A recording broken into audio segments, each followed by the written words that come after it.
In our last episode, more calmly now. And it's like I have the honor, truly the honor of being in this position where I get to help rewrite my family's story so that we are closer and more connected. And we're getting rid of all these toxic habits that were taught to my ancestors and probably didn't know any better. They thought that they were doing their best. I truly believe they were doing their best. Mm-hmm. Now I get to be the new age light, of no, this isn't how we love each other. Because I get to say love and fear cannot exist at the same time. And I can't be afraid to talk to you and you say you love me. Mm-hmm. So these are happy tears. These are happy tears. Happy tears. Hey, I'm Dr. Kate Wong. And I'm Tiara Mitchell.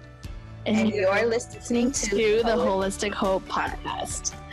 We invite you to join us and our village in conversations rooted in wellness and health so that we may grow a community of generational healing through love.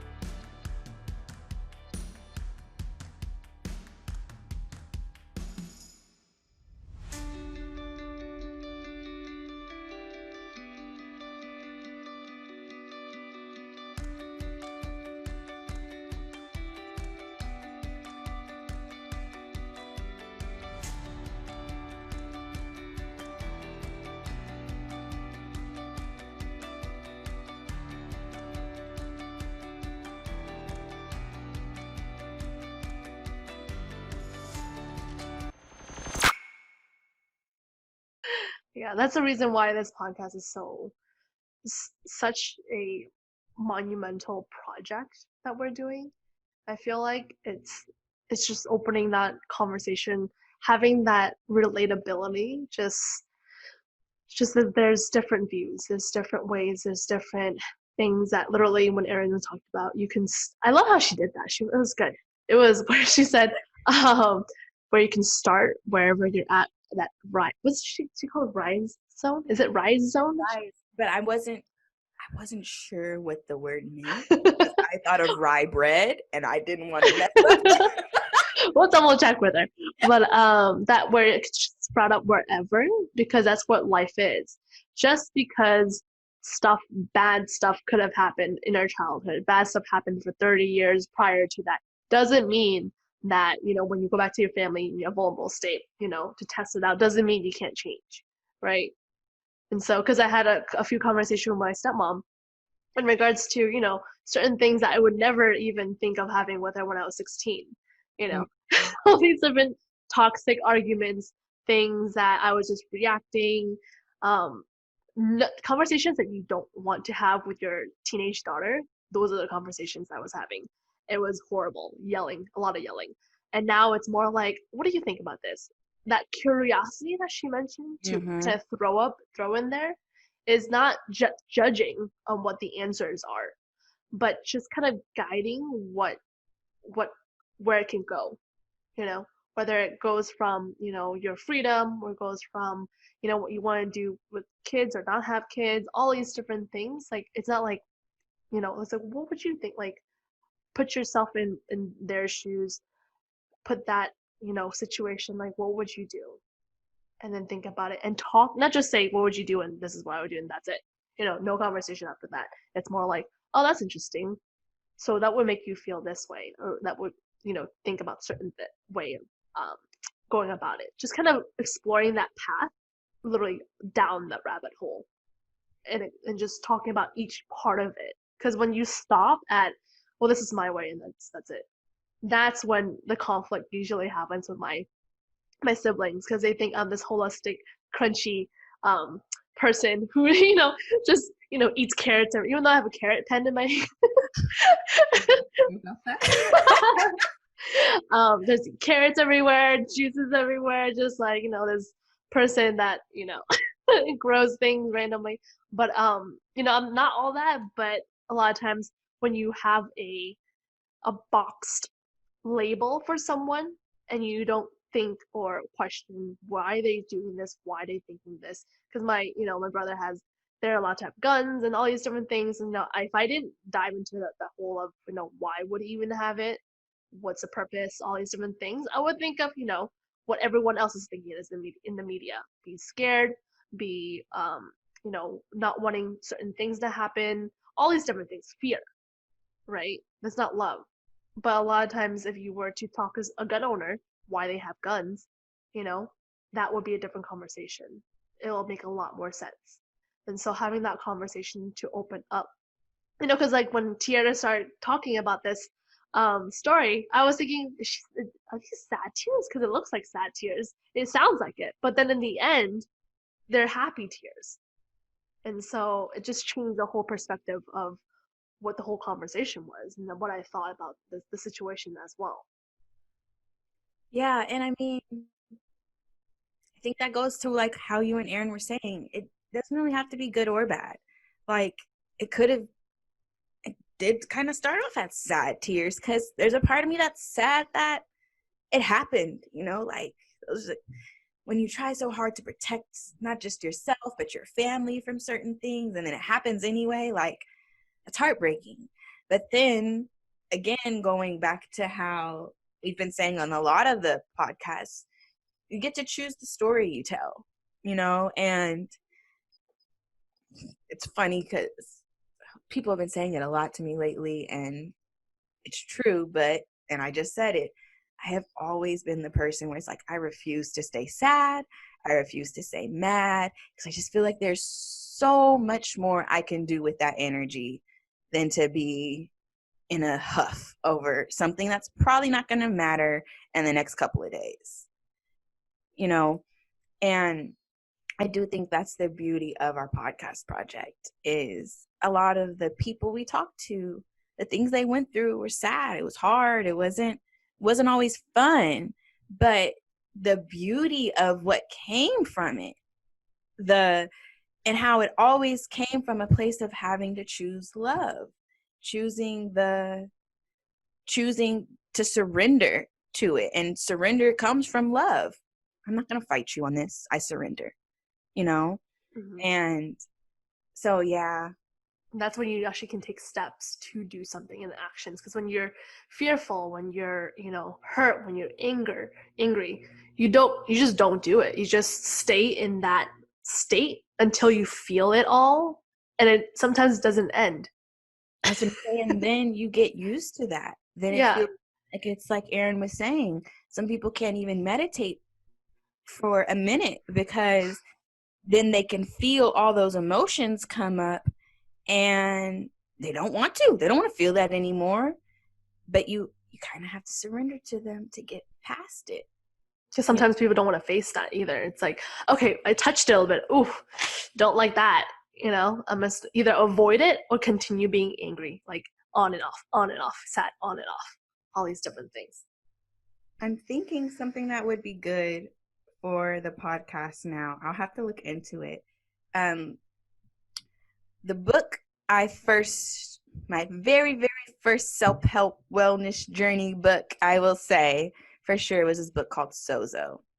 And it is a Christian book about healing using the Father, the Son, the Holy Ghost. It was very prayer and Jesus based. So for people who may not have those beliefs, I don't want to recommend it because what I loved about it was the intention of identifying where hurts came from. So in the book, she would have us do prayers asking the Lord to show us where this original hurt came from. And it was like a prayer setting. But I truly believe you could do it in meditation. You could do it in the trance state that Aaron talked about. You could do it through journaling. There are a lot of ways you can sit with yourself and identify it. I had a lot of crying moments. I had sometimes where I was on the floor crying for hours, because I never processed. But you will get to a place, like you said, where you just don't want it anymore. And so whatever I have to do to get this off of me and to move on, I'll do it. If that means I have to sit in my floor and cry for hours, bring it on, you know, Mm-hmm. make sure I hydrate afterwards. Right, because the energy, because when you mentioned that the study regarding tears, because in my head I was thinking maybe the energy of it, because it is liquid form as well, it comes out, you're literally letting that energy kind of circulate out, and you know, other things coming in, so it's you versus having it stuck, like Lorraine was talking about, certain things you kept it in, didn't let it out. And yeah, how Erin said today, moving around. For me, when I'm really, really emotional, I'll sing. There's something about singing, and that's such a release for me. And that's when my gangster comes out, because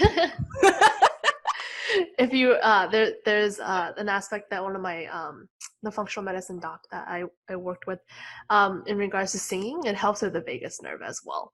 So it's kind of almost like a therapeutic vibration. It works with chiropractic, with singing, works with I think gargling. I can't remember, gargling was one of them, but for sure singing is one of them. And so it helps with that vagus nerve. Parasympathetics help you kind of relax, be in more that relaxed, rest, and digest state. So I like when you talk about that. So maybe we can find a resource for that too. yeah, there's plenty. I would definitely look for something that's similar to the Sozo. If that means I have to make it myself, because like I said, that was the biggest, I think that set the foundation for me to do all the rest of the work. Because I first had to understand where all these hurts were coming from. And even in terms of how I just shared, being the light for my family, that was hard in the beginning because I had so much resentment, but then it came down to realizing they do love me, and they've done their very best. Everything they did out of love for me. They just did what they knew to do, And so then I think that one of the things someone said to me during that time that really switched my perspective on how I dealt with people and being hurt was, she said, we teach people how to treat us. And at the time, it didn't make a lot of sense to me, but now I understand it as when you're hurt and you're going through something that you feel was caused by someone else, and you allow them to have the same relationship with you as if nothing happened, you're teaching them that it's okay to treat you that way. If you have a problem with a way that someone treats you, you need to speak up about it. If you speak up about it, and speak up kindly, and when you speak up about it, if they still do it, and that's why that's how I learned my absence is a threat. They love me. They don't want me out of their life. They want me there. And I had to get brave enough to say, hey, I want to be here, but I don't want to feel bad while I'm here. So if you guys want me here, we have to be able to talk about things and not scream at each other and tear each other down. And now I noticed they talk to other people like that too. They're not fighting all the time, like in their day-to-day. I don't know if you noticed when we were talking with Erin, I said if a stranger did something to us hurtful, we'd be ready to fight them. That's how my family is. My family is like, we roll up on you, with our bats and stuff because you said something to our and I've never liked that since I was a little girl. Like, I do it because it was my family, but I didn't like it. I didn't like that we had to go fight somebody, put ourselves in jeopardy, and then go hurt someone, And I've noticed now they don't take that approach. It has to be really bad for them to take that approach, like really, really bad. But now it is more of a, well, what was their perspective of the situation? How did I handle this? Maybe it was the way my tone was. Maybe it was my body language. Maybe I was a little too aggressive. I'll try to revisit this conversation with them and see if we can find a resolve. Like, the fact that my family now does that, I can't say it was all me. I don't know that it was all me. But to see that kind of evolution, like, I'm happy because that's all I wanted. We're going to have problems. We're going to have, all of us in life are going to have problems and struggles. It's how we decide to respond to them, and responding in a way that isn't going to bring us more agony. Yeah. It's almost as if aggression feeds aggression, but when you break the cycle, because for myself personally, I'm not a very angry person. I don't hold grudges very often. like if at all, very rare. But so I don't really remember or always recall being angry, because when I'm to the point where I'm the type is where when I get angry, I just try to forget it. I'm that type. I just forget it even happened. Therefore, I don't remember. Then I don't need to recall it happening. So that's the time. That's my coping mechanism usually. And so this is if you're that type, so I totally get it as well. And so I'm the type is like, man, like fight people. It's like, let me just hide, because I'm like the worst fighter ever. I'm like, no, that's not. I'm gonna walk away. I'm a flight person. And so I'm curious, because I've never been a flight person. Never. Mm-hmm. So I'm curious how you feel, like, now that you're older, and how you feel that affected your wellness, just not speaking up, and just walking away. Yeah. So growing up, it was kind of like that as well. It's more like people were telling you what to do in my culture, all these different things, the way my family's raised. And then stuff happening regarding divorce of my parents. So things were happening I felt like things were happening to me, and I had to react. And if either I, stick to it, or I just pretend it's not there. So that's why I cope with it. So what happens is I realize my relationships, my, certain things I do, it basically felt like I was being walked all over. That's what it felt like. And it felt okay, because I didn't have to feel the hurt. So that's what my coping mechanism was, until one of my old friends kind of mentioned certain things. She's a little bit more confrontational. I'm not very confrontational, or I try not to be. But sometimes you gotta stick up for yourself, which I realize now. So when it needs to be, or it needs to be said. She mentioned way back then, when I was, I think, 14 or 15, that she mentioned I was used to be silent, like quiet, because I was hurt. And I felt like when I was hurt is because I was too loud, physically too loud, because I was there in existence. So I kind of pushed myself into this like absence, if that makes sense. It was basically almost the opposite of what you're talking about. And so when I did that, I felt like everything was okay and dandy, calm, quiet, no ruffles, no waves. And that was fine for me. But versus being hurt, being yelled at, being told that you're not wanted, all these different things. And that's why I work so much with parents with their kids, because I love how they literally want to spend money on their kids to make sure that they're the healthiest, they can do their best in school, all these different things, right? That's why I love doing that. But at that time, I was thinking, no waves, nothing. And then to the point where she mentioned, we're like, this one time, I didn't like this at first. I didn't know what to think of it. But the first situation was when I was in a school bus going after school, and one girl who tend to be very a loudmouth in a sense, she would call me like a derogatory name for my culture. And I've never, ever, all the places I've lived in the cities, in very suburban communities, no one ever said that kind of word to me, ever, at all.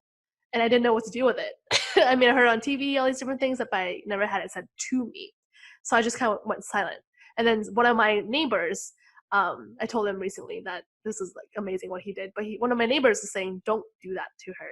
Like, you don't say that. And then someone's sticking up for me. I was like, okay, that's one of those things. And the second thing was when I was in the back of a car, and then my friend would do this thing where she would always say, wait, what? You're here? I didn't know you're here. Like, because I didn't say anything. And so at the first many times, I didn't think anything of it. I was like, whatever. And then as she continued doing it, I kind of sensed what she was doing. And so I didn't know what to think of it. And then I started getting a little angry, slightly, because I'm not an angry person. And so I was trying to like get angry, trying to think of like, what is this? Like, why is she doing it? Is she saying I'm not important? Is she saying that, it doesn't matter if I'm here or not? Mm-hmm. And so that felt like I was being stepped all over. And so there's pros and cons, obviously, to either you speak up too much, speak up too little, or speak up just enough to voice your opinion. And I'm the type that now I speak up just enough. I'm like usually the last person that talks, because I feel like I just want to have everyone talk and speak their word. and then just take in what it is and then speak what needs to be said. And so that's the type I'm at right now. And so I felt like going through that process, being stepped on, being like walked over is not a good thing. It's not a very productive thing, because then you literally show people how to treat you. That you, for my instance, it didn't matter, you can do whatever, all these different things. And so in a sense now it's like not blaming that person, not saying, you know, what you did was wrong. It's just, this happened, now you know. Because if that didn't happen to me, I wouldn't have spoken up so much now. I wouldn't be doing this podcast. I wouldn't be, you know, doing all these different things. Knowing that other people would attack me, other people would say, why is she doing this? Questioning, what does she know? All these different things, right? Despite title or not, it doesn't matter, right? Family, all these different things. And so now it's in the aspect of, I'm going to say certain things that I know that I learned from. And so whatever happened to, you know, the little girl that's silent, that felt like she's picked on, all these different things that felt like she doesn't need to speak up for herself. But the thing is, there's a time and a place, and finding that, holding that energy, holding that environment, knowing what to adapt to what's going on. Because a lot of times during the whole, you know, CV thing, coronavirus thing aspect, is a lot of noise, a lot of things are going on. You know, in the beginning it was right, now it's not right, and then now this is right, and then that is that. It's like, is it right? Now you had to be curious, like, where do you stand in your own being? Mm-hmm. Not just the government telling you what to do, not just other people telling you what to do, not the stores, not your state, all these different things, but what is it that you stand for and believe in? So no matter what everyone else is saying, that it makes sense to you. Mm-hmm. Because right? Just had that conversation with Madeline. I had to tell her, comment was made about her teeth that I feel like was made playfully, you know, as a joke. But Madeline being Madeline, she was like, Mommy, I have to go to the dentist because my teeth are crooked. Oh.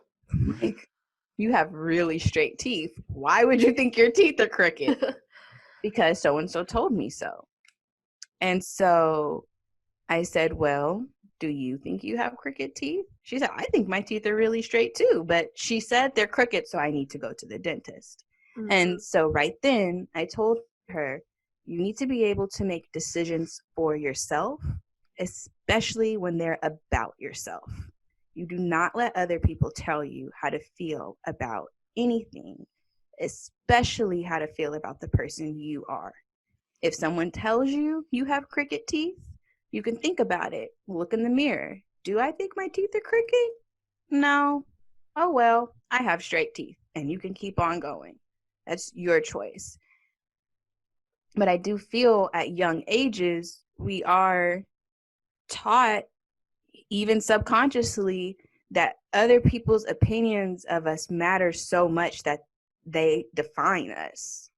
And I think that's where it becomes dangerous. Because, like you said, you were a quiet child, you know, and I was a child. I would speak up when I felt like I wanted to speak up. I'm pretty much the same as how I was then. It just, if I felt like I had something to say, I'd say it, and I didn't think nothing of it. But then I got to a point where people were telling me I was bossy and I talked too much, and never that I was loud, but just it made me feel as if I was too much, and in my too muchness I had to tone it down, which I think is why, again, I get so emotional about my journey, because I would have let everyone else's definition of me really ring true. Tierra Mitchell Photography never would have happened.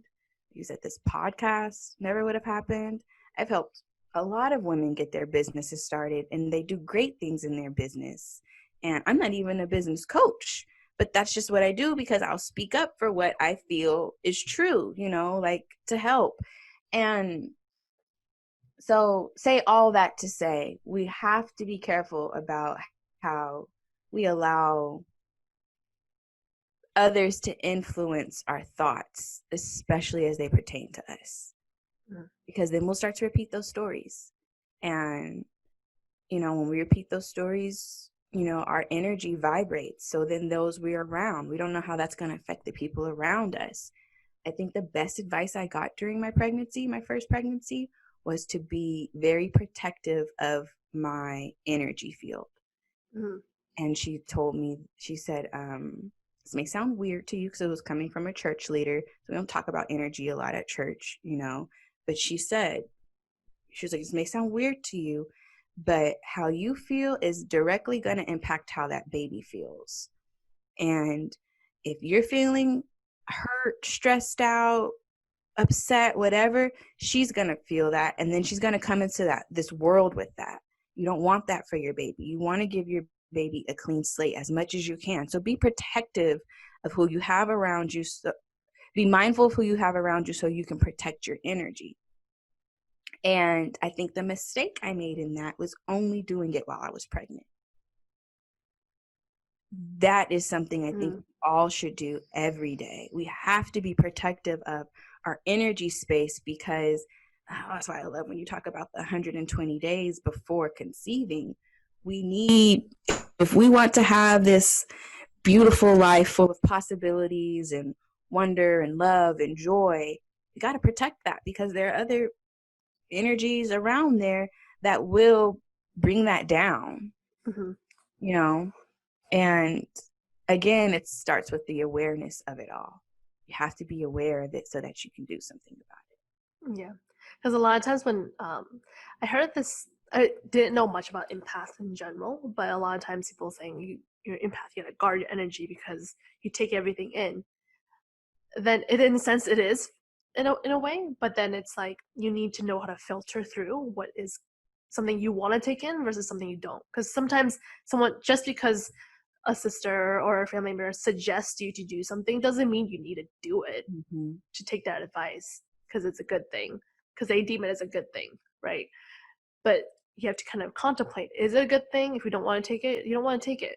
It's not because you disrespect them, it's because it doesn't fit well with you, so you don't take it. That's you, right? And so when you mentioned about the pregnancy and the energy thing, because it's so interesting how our minds are so smart.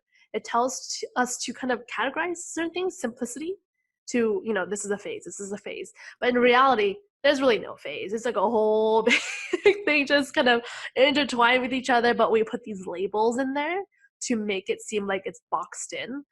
But it's not just because it's just sex hormones. No, your body works with all hormones. It's not just when you put melatonin in or you put your progesterone in, that just fixes the issue. Supposedly bringing raw material in there because your body supposedly is not doing things, is because your body in itself didn't have the supply in general. That's why it's kind of going off balance. Just make sure that you're surviving, that you're going and doing what you need to. So a lot of times when we mentioned previously about, there's reasons why can't have a baby, why certain people need to do certain treatments, all these different things. Kind of putting a little bit deeper, digging a little bit deeper. Is it because you're not enough? Is it because you don't have enough progesterone? Is it because you don't have that hormone? Is it because you're deficient in that hormone or that medication in general? Because you take it lifetime now, supposedly because your doctor told you? Or is it because the food supply that we've been eating for so long now is diminished, now it's depleted, and so the supplements that we take in are trying to bridge that gap that's depleted to make sure that we have that general 30,000 feet view of the holistic body. Do we have what we need versus that one pinpoint, very microscopic hormone? Like, what is it really? And where do you want to be in your journey? Yeah. Because I'm not gonna, or we're gonna open a whole other can. But that's what it is. Yeah. It's being aware of, like you said, the minute problem, but what is it? How does it pertain to the bigger picture? So in the sense of yes, I was depressed, but really, where is this depression stemming from? And for me, it was coming from years of being told I had to be one person And if I wasn't that person, I wasn't good enough. Then no wonder, right? Right, no wonder. No wonder you thought that. No wonder. And then the minute I decided, F this, I can't even describe the frustration that triggered it, but it was like, no one else has to live this life but me. When it comes down to it, and when Tiara's sitting here crying because of something someone said to her, when all she was trying to do was be kind to someone, no one's here rubbing Tiara's back and Tiara feel better. As a matter of fact, it was quite the opposite. When I would express that someone hurt me and I was trying to be this person that I was told I have to be, it was what are you complaining about? So I was like, oh, well, since everyone's gonna look out for number one, I might as well learn to look out for number one, and then I can help others. But right now, the way this is going, Tiara's not even gonna survive this because this is breaking me down. You know, but you like I said, the pinpointing that itty bitty thing and where it stems from the big picture. And the body's so smart. It's smarter than us, you know? We're like trying to focus on this and like, no. That's not what you need. It looks like what you need, but it's really not what you need. Right. And like, because I wouldn't have been able to figure all that out in that one, you know, in the one instances I had. This revelation has come from many meditations and journal sessions and portrait sessions with myself and talks like this with friends, like safe spaces. And that's another reason why I do all the things I do, because I'm like, I couldn't find those things when I needed them. And I would hate to know someone around me needed it and I was holding out on them when all I had to do was just create the space. Just create the space for these conversations to happen. And, you know, we moderate the space, but it's your safe space. It's your safe space to find whatever. If it's healing, joy. You need some friendships, find a friend who has, you know, similar interests in you. Because I know for me, working with you, I hadn't had a friend who I could trust that we start a project, and even if things got hard on the project, we'll keep going with the project. My experience has always been, we start a project, things get hard, Tiara gets blamed for it being hard because Tiara's always supposed to know what to do. Everyone else pulls out. Tiara has to finish the project, and then once the project gets finished, Tiara gets no acknowledgement for how she pulled everybody through. But with you, it was, you know, it's not that I wanted the acknowledgement publicly. I kind of just wanted it from the people I was giving my energy to, you know? But with you, total opposite. You know, the idea comes up, let's start a podcast. Cool. What are we going to talk about? Okay, well, let's talk about that for a while. Hey, this is evolving to being more of like a holistic healing thing. All right, let's roll with it. I have no idea how to get the audio going. All right, I can figure that out. I had, you know, like the collaborations that took place, your commitment. I needed a friend like you so that I could be able to see it is safe to do this with other people. I just need to be able to identify the people I can do this with. And you can't compliment with everyone. It's not like any person on the street, you're like, oh, this person, you know, that's kind of compliment whatever I need to do. It takes, you know, different people and kind of exactly. So. Well, thanks for listening. Thanks for letting me get that off my chest.